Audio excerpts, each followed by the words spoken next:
Well, this was my first time watching this one, actually. You too? Yep. I watched the Okay. director's cut. Which one did you end up watching? I think it was the director's cut. How did Steve it Mar- end? with a spaceship looking for the science experiments in the graveyard. Good call. And Yeah. yeah, that is ultimately I think what the director wanted for their ending, but due to budget reasons, they went with that. But in the theaters, they actually had something else. So whether you were watching on cable, you never really knew what ending you were get, I guess. But I never watched this on TV, so Really? yep. I have never seen this either. Like the only thing I really knew about this flick was that like it had little slimy things that came out of the mouth or in the mouth, what have you, kind of like Slither. Yeah, I remember like bits and pieces. So I guess I've seen like parts of this movie before in my life, but I never realized it was Night of the Creeps. Yeah, and after watching it, I hate myself to a point for never having seen this before. Kind of like Kung Fu Hustle. Like, how the fuck Yeah. did I miss this for so many years? This is amazing. Yeah, I agree. Me too. Like they did everything that you shouldn't do that they make fun of on the song Concepts. Like throwing so much shit into this movie, but they made it work and it was so brilliant and fun. Right. And that ending that you were talking about, the one that was not as good. I'm guessing you're talking about with the dog. Yep. Yeah, that was a lot lackluster I, compared to the spaceship at the end. I would call it stupid. Yeah, there's that too. There's that too. Like the cat, they got rid of that. Wouldn't they have gotten rid of the dog at the same time? I agree. And just doing the dog, that just feels like a cop out. I mean, and I'm not saying you needed to have the big money shot with the spaceship, but like the overall ending just felt a little more in line with how the movie started. So it's like you actually followed through on something from beginning to end, even though it's grossly separated by like 85 minutes of the movie itself. Yeah, It I at mean least it bookends the way it should. correct. And I don't know why the studio wouldn't have gone with that. I don't know why they decided to take it upon themselves to do an extra edit. It's like it was really good the way it was before. And if you think about it, it's like Ed Wood. It's Ed Plan 9 if Plan 9 had a budget. That's exactly what this was, and that ending specifically was them looking through the cemetery trying to find the living dead. Yeah. And it was a lot of fun. Studios don't know what the fuck they're doing half the time when they do re-edits or cutting away directors' visions. Or whoever they brought into the editing bay just to be like, hey, just give us something else. Oh, we don't like that. So we're going to have some reshoots done. Oh, the director's too busy or doesn't want to do it. Fine, we'll get another director to do it. And then we're really screwing up the film. So is the way that like most movies were in the 70s, 80s, and 90s. I mean, even to this day, they'll still pull that kind of insanity on a poor director. Hey, we had a great director here, though. We had Fred Decker from Yeah. House fame. So like there was a good movie here. You don't need to mess with that. He's got a proven track record, but something was up there but about like, nope, nope, gotta fix this movie. Nothing wrong with the director's cut, in my opinion. I love how they have a reference to Monster Squad in this movie, but Monster Squad didn't come out until the next year afterwards. Probably just because of like the editing and just the way things were falling. They probably knew people who were working on Monster Squad at the time that this was shooting. And even that reference, there's references to like every name in horror in this movie. You got Carpenter, Romero, you got go down the freaking list. It's completely hilarious. I want to say the only name I didn't see was Craven. Yeah, I didn't catch. I mean, I might have missed it. I very well may because I was writing down like, Romero, Raimi, Carpenter, Hooper, Miner. I mean, I was going down the list. I'm like, Cindy Cronenberg, for Christ's sake. Like, That there was was so cool. many. I'm like, they might, I don't know. It might have been in there. Like, even if somebody's first name was Wes, like one of the frat boys. It very well Yeah. could be. Yeah. And the frat boys, I didn't really realize it at the time were the special effects guys. I'm like, oh, that's cool. Oh my God. I didn't even catch that. Yeah. One of them is So Greg you're Nicotero, cluing I me in think. now. So that's funny. Yeah. Well, I tried watching all the special features, which I don't do for most of our 0 points because, I like looking at things from the technical end, not necessarily watching what the studio puts a documentary into. Sure. But I wanted to in this case, and it was fun because I wanted to see how much more fun they put into the special features. And there was a lot. And Yeah, there were some really good special features. So if you're all looking, we're doing a little quick mini review. Scream Factory's release of Night of the Creeps is outstanding. It doesn't come with the slipcover. I bought this before the slipcovers went out of print, but the case itself is excellent. Special features are good, and it's not a bad price. It's not out of print, just the slipcover is. that's cool. And that's easy to deal with. Yep. So, but no, I don't think I had that. I think I got the one that came out just prior to Scream Factory getting the rights. Oh, you got that other edition. Okay. Yeah, And which is yeah, still there's fun. some newer features on here. They got like new interviews with Alan Kaiser, Ken Harone, Suzanne Snyder, and more. I know they talked to like one of the editors. That's like the only interview that I watched. And then they have Horrors Hollowed Grounds. I'm not terribly familiar with that series, but that's where they revisit sites like years later. And they have a little Oh, documentary about like, and this is where they shot this infamous scene, and this is what it looks like today. So they give a bit of a historical lesson to it. So, probably a lot of our viewers are very much aware of horror hallowed grounds. But if you're not, take a look. There's some clips on YouTube. It's a lot of fun. I highly recommend it. speaking of which, I didn't know if this was the same place or not. Is this the diner from the Blob? You sent me that picture and I was looking at it and it kind of looks like it, but I haven't seen the Blob in a long time, so it's really hard for me to be like, yeah, that's it. Yeah, it's like I wanted to like send the picture to one of our friends that work at the Colonial, but I didn't want to ask the really stupid question. I was like, well, this looks nice anyway, so I'll just make it. But it made me think of that diner at the end of the movie. Yeah. I mean, hey, there's no stupid question, only the one you don't ask. Well, I don't And know there about you that. go. My kids ask some really dumb questions sometimes. There's some really questions that they could not have asked. Hey, that's the child pass. They're allowed to ask stupid questions. Yeah, but they could only ask it once, not like 30 times. Like, can we get a pool dad? Can we get a pool dad? But something like completely different. Like, what month is it going to be? And like, my kids are strange. We'll just leave it As at long that. as they don't ask, I've got good news and bad news. What do you want first? Speaking of which, I want to say this was probably the first Tom Atkins movie I've seen since Halloween 3. And that's a shame because I like him as an actor. I just don't like Halloween 3. And he was amazeballs in this movie. And I love that scene that you're talking about. The good news is your dates are here. What's the Bad bad news is news? they're dead. Like his character was so awesome in this movie. And I love that you don't find out who he is more or less until closer to the middle of the film, I think. Right. Uh, and when you see that, you kind of have that, could have had a V8 moment. But I love when it starts out at the beginning. And I didn't get a picture of him, but it starts out in the black and white, and it's Oh, and the still such 59. Yeah. yeah, and it's still such a pretty scene, especially on Blu-ray.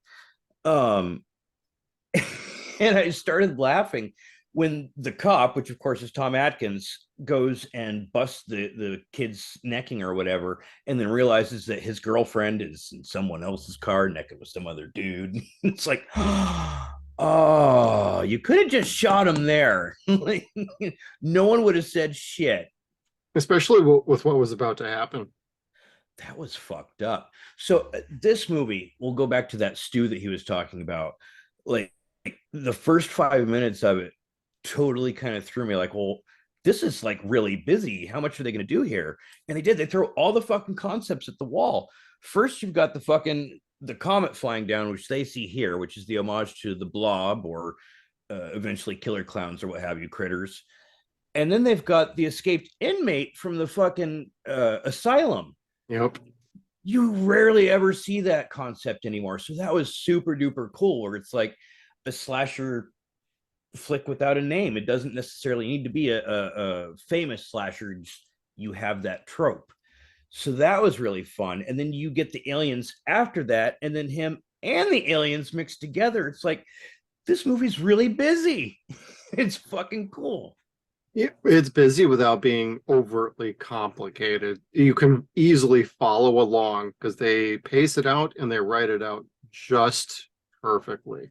I wouldn't say it's like 100% perfect. There's glaring plot holes throughout this movie time and time again. But for like just the pure narrative function of a horror comedy, like you could run plot holes through any horror comedy movie ever made. But Oh, I'm sure. Yeah. you're not there for like the world-class Oscar writing. You're looking just for something that gets you from A to B to C and is fun in between. And this does it. And so, it goes from 1959 to, 86 or whatever it is. And the sprinkles of the flashbacks to, hey, this is what happened before, and what's going on now has similarities to before. And then we're going forward to the end of the movie, and the plot unravels and even more craziness happens, and it flows. It fits very well. Yeah, and in that nightmare that you were talking about, where he's having that flashback of what happened, I love this, and I didn't realize that there was another film that did this before Sin City. But I love the color, just the itty bit of color on a black and white background.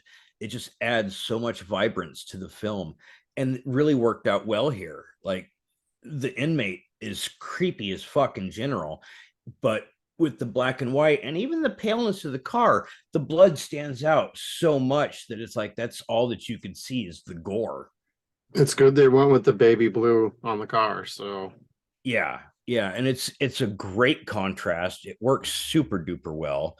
And then when you finally get to see the guy's face, which I think is right, yeah, oh, it's gnarly as fuck, here, yeah. that I don't know why they didn't just stick with this, because you see him again in in the future or the present 1986, but he was so disgusting looking here, and the eyes were great, and the puppeteering was fucking rad as shit. Very lifelike the way it looked over the shoulder. And when you see him again, maybe it's that he's more decomposed, like he's got no eyes at that point, the teeth are almost gone, and he's filled with slugs. So Yep. Well, you talk about the special effects work. I did recognize a few names from Robert Kurtzman, and there might have been more of the K&B guys on there. So, hey, that's when they were getting their chops all or whatever. They were getting all the work in and doing a lot of great detail work. So, see, and that's something that I wish was still like a revolution in horror films today. I mean, yes, you'll always have practical effects, but in order to get the movie made, most people are going to have to go with CGI or cheap CGI, which is even worse than CGI.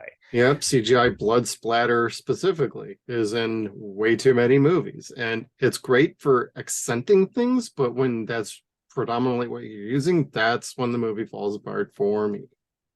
Kind of, yeah. Like, Like don't 300 did that, for crying out loud. did they? Oh, that was I that guess they was a did. lot of CGI blood going on in there. Most of it was CGI, wasn't it? Yeah. I was going to say most of the movie anyway. This is Sparta. Only good part of the film.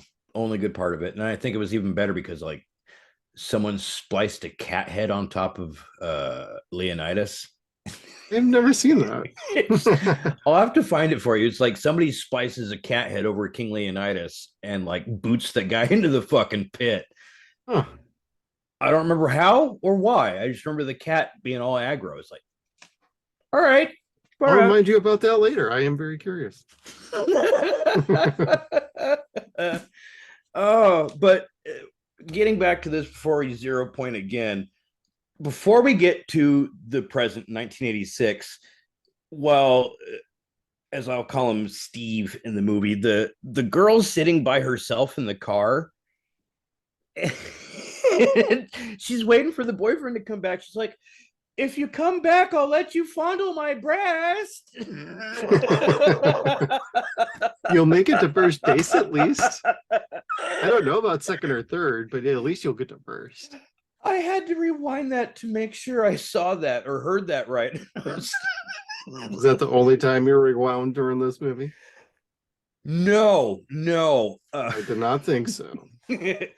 I typically don't go back and watch a movie a second time. And I didn't watch it a second time this time. But like I said, I did go through and watch all the special features. And then went through and watched quite a bit of it again, going back and getting the stills for it. Typically don't do that with these because I want to spend so much time on the stills. But I really like this movie. Like I think this is probably one of the better movies we've watched for 0 Point reviews so far. Oh, this was so much fun. And I think your graphics work is completely outstanding this round. And hey, if any of our audience likes it, hey, I want to hear about that in the comments below. What I would like to question about this film, though, our heroes. Oh, wearing their a clothing Hawaiian fashion shirt. sense is fucking crazy. Yeah, like a Hawaiian shirt and a bird hunting vest. Was he a fan of Burt Gummer and like Hawaii Five-O? I mean, he was missing a mustache. He was trying to do the Tom Selleck look. Like there's just like all these empty shell, the little elastic things that you put your shells in. Oh yeah. Anyway, it was a choice, but again, it was 1986, so you pretty much wear anything that clashed, and you were going to look like the best person in the room. So, and what was this guy's name? JT, something to that effect. They were all Steves to me. This was like one of those Steve movies. Let's see here. I did write it down. I have IMDb open, I think. Yeah, James Carpenter Hooper. And the other was Chris Romero. That's right. All right. Yeah, I should have had that already open. At least they did go with a couple of actors that don't look like super machismo model type actors. They went with guys that look like they're just regular dudes going through college. Yes. I did appreciate that a lot. So it helps center the movie for you. So it doesn't feel like, oh, the pretty boys are always going to win. Well, James gets a girl, but he does. But I'm sorry, like I don't think anyone else really kind of sees it the same way. But like, she gets around. Cynthia really gets around in this movie. Like, she finally gets around to Steve Weasley at the end. Like, she's sitting here talking with the unibrow Steve. She's got the fucking butthead Steve, the blonde guy. She makes her rounds through a couple of the guys, like before she gets to Steve Weasley, the unibrow guy. I I don't know whose idea that was, but that was pretty goddamn brilliant. I don't even know what to say to that. I did notice the unibrow though, so it did kind of pull me from the movie, but it pulled a laugh out of me at least. Oh yeah, sure. Like, this movie is very self-aware, but good at doing it. Kind of like Killer Clowns. This would be a movie that I would compare to Killer Clowns. A little bit more serious, but it's that same kind of self-awareness. Yeah, hell of a double feature to do both in the same night. Do go from like Night of the Creeps to Killer Clowns or vice versa. Yeah, It would have a good synergy together. True. And Tom Atkins with his one line is like, "What is this? A homicide or a bad B movie?" And I'm like, yes, I got a kick out of that because I don't know. I've always had an enjoyment out of those kind of little zingers where they're referencing the movie that they're in. As what do you think this is a movie? Oh, I think it's one of the Rocky Jones movies on MST where Servo goes, "Oh, it's the MST moon." Psh, we're not supposed to know about that. Gotcha. Like, they only did it one time, and it was funny as shit. But yeah, you're right. It's almost like having the characters look at the camera and wink, well, at the audience. It's almost fourth wall breaking, but it's not because they Yeah. don't do the wink at the camera or talk to the camera like it's an actual person. Yes, which has its place in certain movies, but would Not probably this one. lessen. Yeah, it would lessen it. It wouldn't be a good kind of self-aware. No. But this has lots of things. It has tropes, and it knows it has tropes, and It it has puts it fun out with there. them. Yeah, like the nudity thing. Like he really had fun making you think, are we going to see nudity? Are we not going to see nudity? And then, yeah, you are. Here's a bunch of it. I honestly thought by the time we got to the first scene, I'm like, oh, we're not getting any because up until that point, there was none. And a lot of 80s movies by that point, you would have seen it within the first 5 to 10 minutes. Yes, yes. And then you might see it once or twice more towards the end, but yeah. But no, this had nudity sprinkled about for just about everybody throughout the film. So if you're a Joe Bob Briggs person, you know the boob counter was up on this movie. Joe Bob's got a boob counter. Oh, no, not he goes through the list of things that are in it, like gun fu and breast count number. There's 12 breast shots. Whatever. 12 breast shots. No bush, just breasts. That man is a saint. I love him. Alien foo, zombie foo. And just go down the list. Gun foo. Blah blah. Like I just said, but Well, gun foo's flamethrower kind of a foo. thing. The flamethrower. I'm not sorry I did that joke. Like, it was it shameless? Yeah, it was. But this is the coolest shit ever in a film. Like, throw the fucking flamethrower out there. This reminded me of the great combo in BioShock, where you say you got to do the 1-2 punch, which is electrocute the guy and then smack him with the fucking wrench. This is Oh yeah, very much the same thing. Shoot him with the shotgun to get the butt head open, and then fry all the fucking slugs that fall out. I And it like the was teamwork really between the cool. two with that. Yeah, Yes, because one's not rescuing the other. One's not. You're basically Cynthia's not going to be the damsel in distress. No, right. she's the Princess Vespa type, carrying a fucking real flamethrower and nuking shit with it. And it looks cool. It looks really Yeah, cool. they did a She really doesn't good come off job. as cheesy, nothing. Yeah, And she even carries the fucking I want to the say backpack. chainsaw. No, well, I mean, yes, that's fucking over 100 pounds right there. Yeah. But she racks the shotgun a few times, and you're kind of like, not too shabby, not too shabby. Really enjoyed her. Both characters were awesome as hell. Too And bad it we was, never got a sequel to see what more they could do with them. yeah, that would have been really good. It's something I'd still like to see to a point, but from what I understand, James Wan is the one that wants to remake this movie. I'm game. I know you're kind of iffy on him, but he does have some good movies to him. James Wan is a horror genius doing what he does. I don't know that he's great doing what other people do.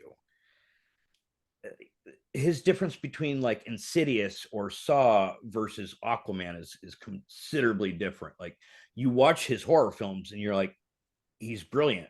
You Yeah, watch other films that he's hired to do, and it's like you could tell he's not having as much fun with this. Like, he's looking for the technicalities of it as opposed to how much fun he could have. it's his And Deck adaptions versus his more original sort of takes. kind of, yeah. I think a lot of it also if Lee Winnell is working with him too. That's true. But I mean, Decker had fun with this, and looking back at his filmography, I think he can't not have fun on just about anything he's been working on. He's on everything you love from your childhood when it comes to horror movies. Like, he's He's awesome as shit. he's also very underrated. Nobody ever really talks about him in any regard. It's always John Carpenter, Wes Craven, and yeah, you could talk about all the other great known ones, but for horror movies, like Jesus, come on. Yeah, because I see a lot more consistency of good movies, of the sparse films that he had, compared to a lot of the Wes Craven Presents. Oh, the Presents ones, yeah. The Presents movies are always shitty, for one thing. And then a lot of his movies just they Wes Craven does not rest well with me. Like, I didn't find Scream entertaining at all. I didn't find it fun, original, nothing. Like, it flat out says, I'm a ripoff. This is the movie we're ripping off in our movie. Didn't respect him for that. So, like, I don't really throw in with the greats. He is a good director and he was a fantastic person, but he doesn't have the track record, I think, that, say, like Romero would have, or Decker does have, like a consistently solid track record. I think his like 70s and 80s films track all right, but once it got to the 90s, something happened with him where he decided to like just do things a little differently. And I get it. You want to evolve as a director, as a person. You want to do something new, different, reinvent something. Well, the wheel wasn't entirely broken. Yeah, horror movies weren't exactly like bringing in the money when he did Scream. So I see why he did what he did. I'm still not a fan of Scream either. I know you hear me say that, but I also got an actual enjoyment out of I Know What You Did Last Summer. So it's like I ain't gonna say I don't. Same movie. That's what I was about to say. Is I know it's the same movie, but there seemed to be a little more magic and chemistry and cohesive story going on with I Know What You Did versus Scream. So it's like I don't hate the genre. I'm not a fan of a lot of the movies that were in it. So that's just me. But Wes Craven, good director, like you said. I don't know if I'd clump him in as the greatest of the batch, but when you want to line up the track record of the Nightmare movies and like his earlier works, dude knew what he was doing. It's just he evolved a little too much. You could say the same thing with Carpenter. After he got done with Vampires, Ghost of Mars, let's be honest here, everybody. Once you got to that point, something had changed. For having a James Woods as the hero, Vampires is not that bad. I enjoyed Vampires in the theater. I read the book and was like, wow, that movie was so much cooler, like way cooler. Yeah, and I don't hate like Vampires or Ghost of Mars, but you can clearly feel like something's missing from those movies if you were a Carpenter fan up to that point, but they're still good. Yeah. Well, I don't know about Ghosts of Mars. I still haven't been able to bring myself to watch that. I like it. I'm not going to say I love it, though. That's about the time when I'm like, I don't know about any more John Carpenter movies after this. Although I'm a fan of Escape from LA in New York. So I know that's going to send a lot of people screaming, but Escape from LA is like my guilty pleasure of the John Carpenter movies. It's one I shouldn't like, but I do. It's just fun. But Escape from New York is clearly the best fucking movie. So Escape from New York's fucking rad. Like Isaac Hayes is a bad guy. We could go down the list, but yeah, it's just a dope fucking flick. We need to do those one day. They're on the list. But anyway, so stay tuned for the fall. That's a whole other 0 Point. Did you catch the Revenge of the Nerds reference in here? I caught a few Revenge of the Nerds references. I actually wrote it down as like, I think somebody watched Revenge of the Nerds while they were writing this movie. Where they're talking about having to fuck a sheep. Yeah. I wrote down bestiality is a joke. And then the frat brothers are all like, that's an interesting idea, but no. That movie is fucking amazingly funny, but it's also fucked up and doesn't really stand the test of time, as it were.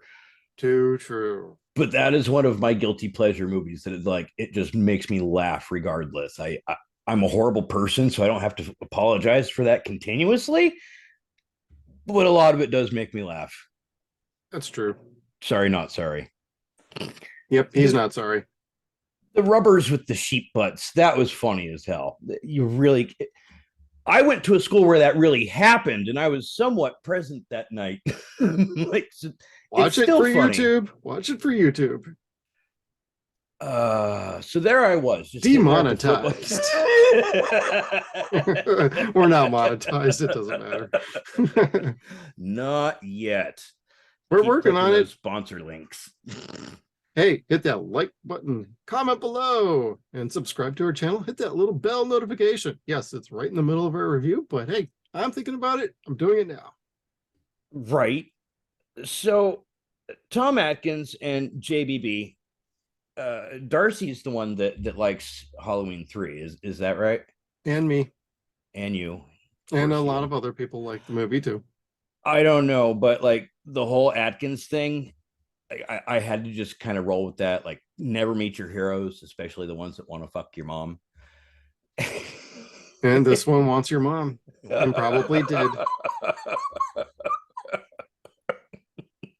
I'm I'm not remotely sorry for anything I do. Or say, as it has just been proven. On with the review of Your Mother and Tom Atkins, title of your next sex tape.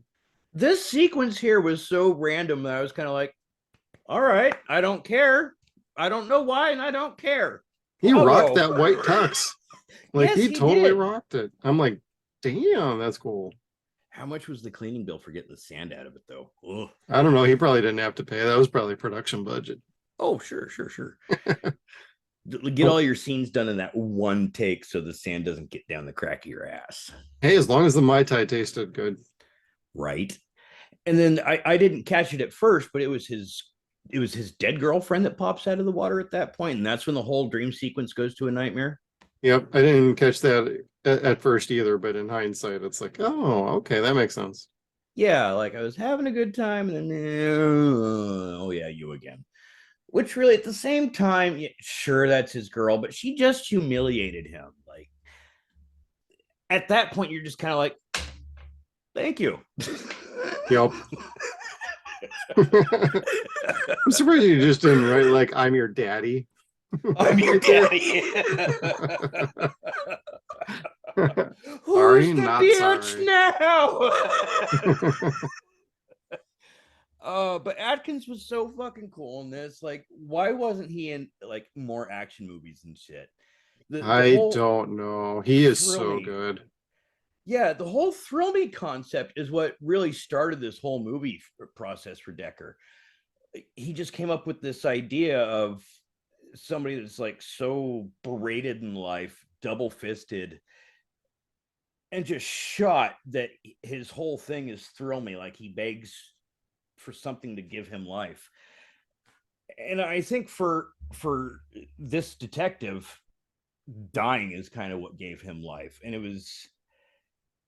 was okay to see the hero die because he went out really fucking cool. It also looked like that they could have just used that footage when he was all burnt to a crisp and shit. Yeah.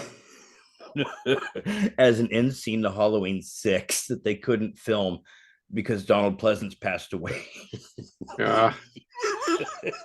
They did it with Bella Lugosi. Anyway, I'm sorry. But no, this the whole character concept in this was great. And I like that everything built up around him.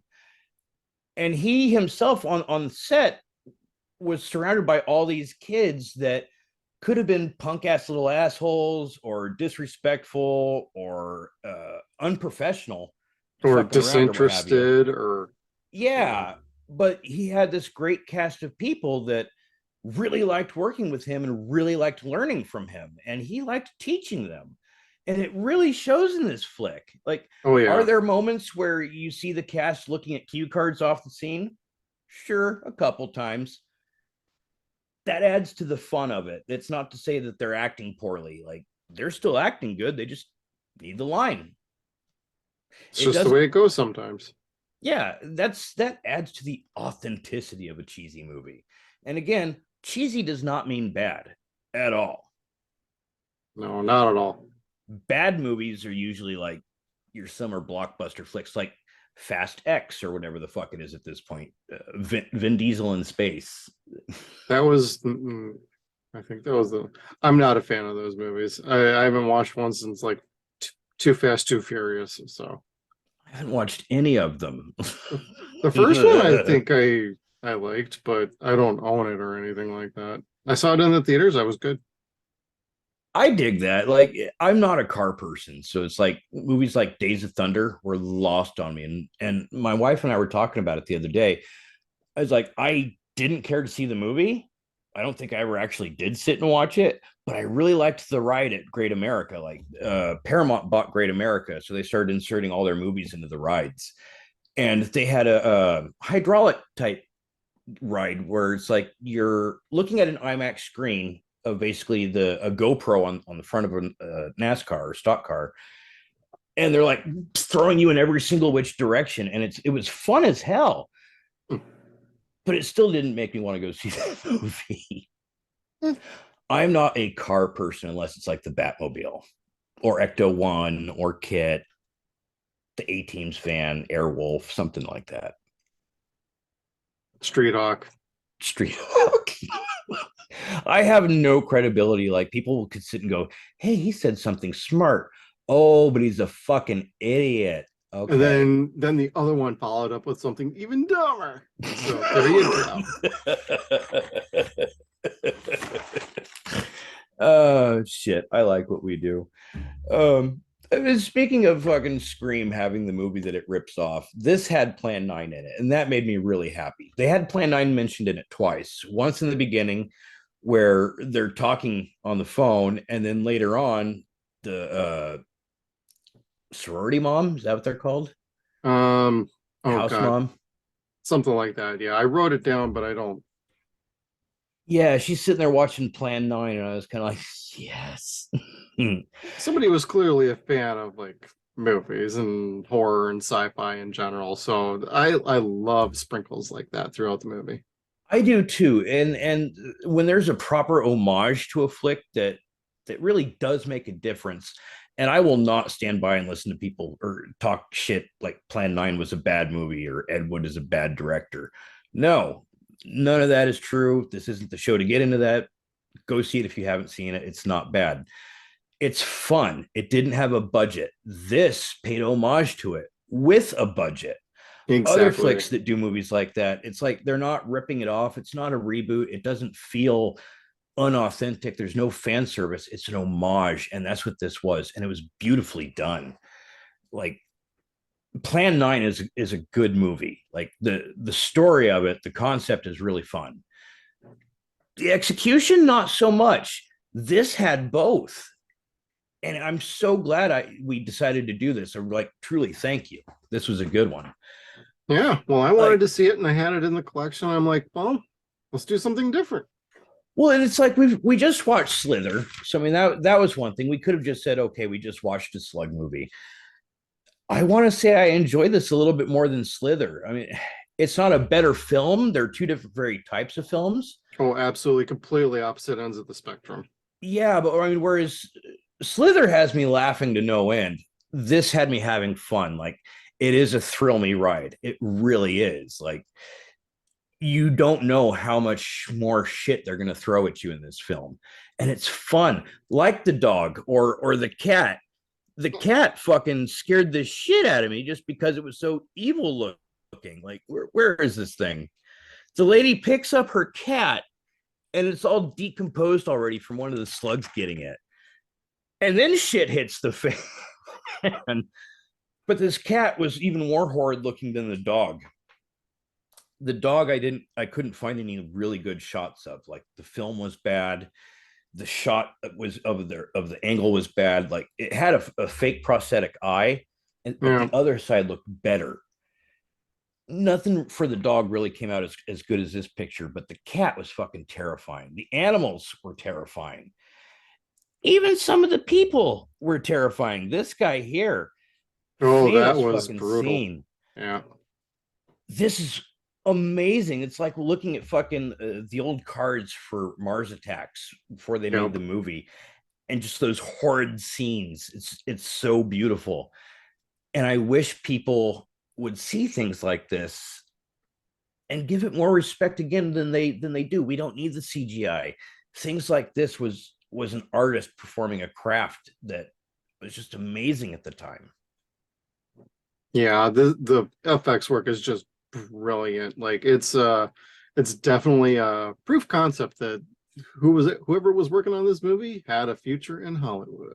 Had a future. A lot of them do. Well, I mean, there's that Nicotero fella who worked on the blog afterwards, which I guess was an okay film. And there's that Kurtzman, whatever his name is. I guess he has his name on a movie and a couple TV shows or a dozen. Yeah, and I know they've worked with a few people that have been in Mystery Science Theater before that are Disney animators. Frank Dietz. Hi, Frank. Hey, Frank. Um, Frank, actually, if you don't follow him, he would go on the set, be invited on the set of Walking Dead, and then after the episode aired, he could post pictures. Some of them are really cool for the behind the scenes. What I don't like, again, a 0 Point myself, I don't like films or shows that the point of them is to see who's going to get killed off. Like that's their rating. Who's going to get killed off? Because again, the actor doesn't fucking know if they're going to be the one. It's like it's a surprise for them within 5 minutes. Well, especially when they're not following the source material. So if you were a fan of the source material, you're like, well, this person technically dies here, not that other person. Yeah, like So, the only time I've seen that done where I'm kind of like, okay, was like Star Trek 2, where Kirk dies instead of Spock. Not really original, but it worked oh, enough you for mean me. Into Darkness? Yeah, Like the newer yeah. one? Yeah. Not a fan of that one. With Doctor Strange Con. Yeah, Benedict Cumberbatch. I love him, but man, that movie. I mean, Peter Weller was in the goddamn movie and it still wasn't good. Peter Weller's in a lot of movies that still aren't good. So I mean, Don't you disrespect the good name of Buckaroo Banzai in The Adventures of Brock the Eighth Dimension. I'm sorry, and I still haven't seen that because we're going. See, he's a fucking idiot. And my friends That's my shout are like, co-host for you guys. Just saying. "I'm sorry, I'm No, you're not. sorry." No, you're not. I'm really not. I'm not. You're I not. probably will be when I finally see it, like I was with this, or again, Kung Fu Hustle. I'm persnickety, and either if I don't have time or something just completely eludes me, this was one of the times where, again, it completely eluded me. I want to say I'd seen stills like Fright Flicks, maybe the cards Yeah. at best, something like that. And I would like to see more movies like this. And you don't see studios giving the opportunity to let directors or writers have as much fun as they had with this film or as much freedom. Yeah. And you won't see that. And it's unfortunate. Yeah, the most you get these days, I mean, there might be a movie here or there that tries to do this, like say, talking like Trick or Treat or Krampus, things like that. So we'll get those every once in a while, but for the most part, they're not there. But you might find some of that in some of the fan films that are out there that still have that same sense of people that just absolutely loved like this period of movies from the 80s, 70s, 80s, 90s that are true fans and they're keeping that spirit alive. I mean, regardless of what you think of some of the quality of some of them, you got to admit they do get the feeling and the atmosphere down. So, I mean, you can go from Valentine's Bluffs to Never Hike Alone to, Roseblood. I mean, there's a bunch of them out there that are really good and they really capture the spirit of the movies that they're trying to pull from. And so, yeah, some are suspect of quality, some are not, some are really good, some are. So you kind of have to keep an eye out on that. But there are like independent filmmakers out there really trying to keep, this style alive. And I'm all for it. Hey, we even have our buddy who's doing Tremors fan films, and he's doing a really good job too. So we'll throw a link below so you all can check that out. But we would recommend that too. Fan films, as you taught me, is the better way to watch horror films at this point. Like your favorite franchises are going to be done by fan directors, fan writers, authors, actors, people that love the franchise. Like you said, they're going to be the ones that make the better film. I don't think that there's going to be a whole lot of fan service plugged into it. Like Valentine Bluffs, like you said, there was no fan service to that. It was just a good slasher movie and a good sequel. Yep. It was well thought out. There was no fan service. There was nothing unnecessary. It was funny, but it was Yep. intended to be funny at the same time. It wasn't like, how Exactly. stupid is this shit? They did a great job. Yep. You see a lot worse with studio made horror films anymore. This is true. Warner Brothers. Paramount. No, I'm kidding. Yeah, either one of them. But Paramount's never appreciated their horror franchises. Well, Amy and I, we just watched we watched Megan the other night, which I thought was actually really good. So that was a fun one. It's She, not really a horror movie, it's more sci-fi thriller-ish. But oh, it was fun. I want to see it still. Like it I'd looked recommend creepy it to enough to you. me. Yeah, it's got enough of the creepy and it'll make you laugh a few times. So it's definitely got some comedy notes to it too. So I wouldn't really call it a horror movie. They don't really go for the jugular, so to speak. It is a little bloody and gory in spots, but I think you'll like it. All right, I'll check that off or check that out. It's one I've been meaning to see. I've been meaning to pick it up and just haven't because I know it's on Peacock. Yeah. Like Cocaine Bear, I needed to have just because it's Cocaine Bear. Dude, that movie fucking rocked. I don't know where it was. It was streaming recently somewhere, but they had the true story of Cocaine Bear. I'm like, that Peacock. documentary should be like 10 minutes. Like, Well, it did it's on cocaine, it Peacock as died. well. So, Oh, okay. That's probably where I saw it then streaming through or switching through. yep. But this scene here, I thought this was like a GoPro thing that they did with him. Apparently, they put him on a dolly and spun him around the room. Hey, Neat. creative. Yeah, Yeah. like, and that was one of those things that Decker said he wanted to get plugged into this movie. Like, you get so many things that you wanted to do. He did this Fieldberg shot where it zooms in as he's panning out, where he sees the zombie. Great fucking shot. It worked out just as well as it did on Jaws. It wasn't campy. Again, an homage. But then they did things like this, where it looked amazing and it was completely ridiculous. 6 rounds, 30 zombies, no fucks given. And he kills every single last fucking thing in the room. And when he's done, burns it with the fucking flamethrower and some hairspray. Who This didn't was do like the that greatest as a shit kid? ever. Didn't? No, I'm saying who did not do this as a kid Oh. when we were, because we're older. A lot of us did this shit when we were kids. Just saying. The Hey, I number wonder one what this will do. DIY. We did that, and I want to say we burned down a barn, me and my friends, and like we got the fuck out of there quick. You just admitted to a felony. But it was a lot more than 7 years ago, so statute of limitations. And I didn't say what state it was in. Of course, they could be like, he lived in California. You went to Nevada for this. Area 51. You burned down a barn at Area 51. God damn. My friends and I could have gotten into a lot of trouble and probably should have gotten into a lot of trouble for the shit that we destroyed. But god damn, was it a fun ride.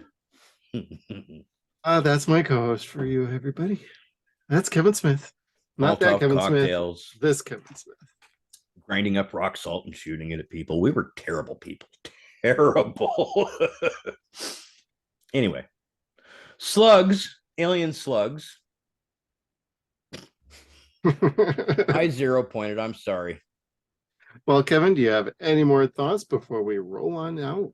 I do. What made this movie extra amazing was Dick Miller was up in this bitch. Crazy Hell Dick yeah. Miller. I cannot watch a movie that he's in and not get a picture of it because Dick Miller's just the best. He was so good, and he's so good in like everything he ever does. I'm just surprised he never got like main feature roles. He was just like cameos and secondary and characters and like everything he ever did. And the shitty thing is the one movie that they gave him the starring role is wonderful. Yeah. Like Bucket of Blood was amazing. I saw it for the first time 2-3 years ago for Blobfest when they were doing it online. And it was just dope as shit. Like, again, another movie that's eluded me. Now it's in the collection. Yep. But no, that's all I had other than thank you. This was a good idea. I liked this one. Yep, I really like this one too. Glad it's in my collection. And hey, thank you everybody for tuning in to 0 Point reviews of Night of the Creeps. We want to give a special shout out to Chad Peterman, Skeeter Slater, our Patreon supporters. If you want to do that too, we're going to have it in the cue card or end title card at the end. just go to patreon.com/SunsAndShadowsCast. And hey, if you like our videos, please like, share, comment, reply below. We'd love to hear it. And hey, if you want to subscribe, love that too. So we'll see you next time. Take care. Bye-bye. Thrill me. Thrill me. It's Miller time. We had to get that one last one in there. Make sure you check us out on all of our social media platforms. We got Facebook, Twitter. We are at Suns and Shadows. We're also on Instagram at Suns and Shadows Cast. We are at SunsAndShadows.com. Thank you again, everybody, and we'll see you down the road.